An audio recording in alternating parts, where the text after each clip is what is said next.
આજે આપણે બનાવીએ દાળિયાની ચીક્કી. એના માટે આ ચણાના દાળિયા છે અને ગોળ છે. બંને સરખા પ્રમાણમાં લેવાના છે. સૌપ્રથમ આપણે ગોળનો પાયો કરવાનો છે. એટલા માટે આપણે ગોળને તાવડીમાં પાયો બનાવીશું એનો.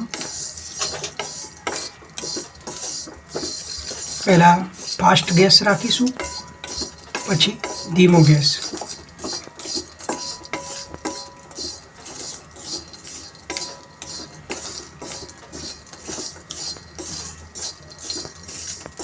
આનો પાયો આપણે કડક જ કરવાનો છે.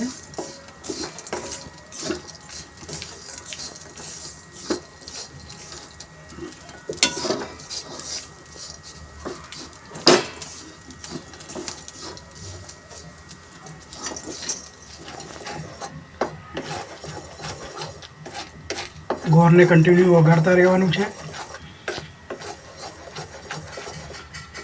હવે આપણે પાણીમાં નાખીને જોઈ લઈએ. પાણીમાં આવી રીતે નાખી આપણે તાર ચેક કરીશું. પાયો આવી ગયો છે કે નહીં ચેક કરીશું. હજુ વાર છે.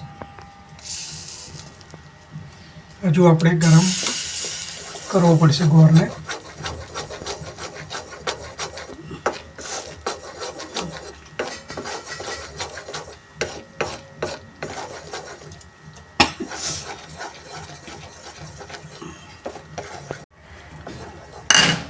હવે આપણે ચેક કરીશું પાયો આવ્યો છે કે નહીં.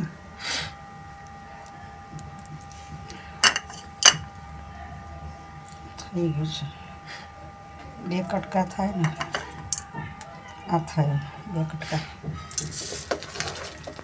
હવે નાખી દઈએ. હવે આપણે દાળિયા છે તે ઉમેરવાના છે અને ગોળ સાથે મિક્સ કરવાના છે. બરાબર મિક્સ થઈ જાય એટલે આપણે ઘી લગાવેલી થાળી છે તેમાં આપણે પાથરી દઈશું અને આપણે દાળિયાની ચીક્કી બનાવીશું.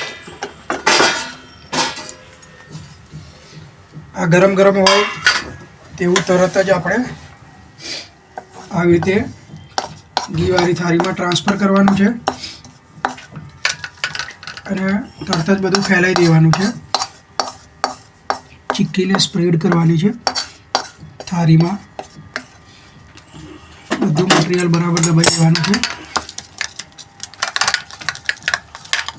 બસ આ રીતે બરાબર પાથરી દેવાનું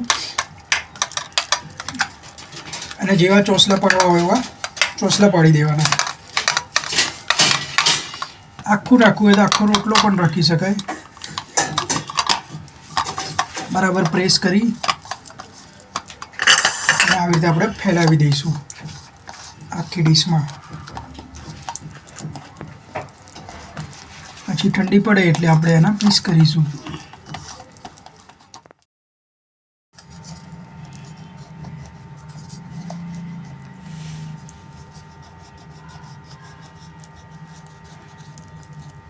આવી રીતે કોઈ અણીદાર સાધન હોય તેનાથી આપણે ચોસલા પાડી દેવાના.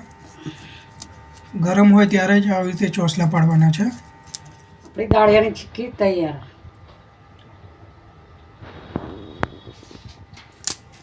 આવી કડક ક્રિસ્પી આપણી દાળિયાની ચીક્કી તૈયાર.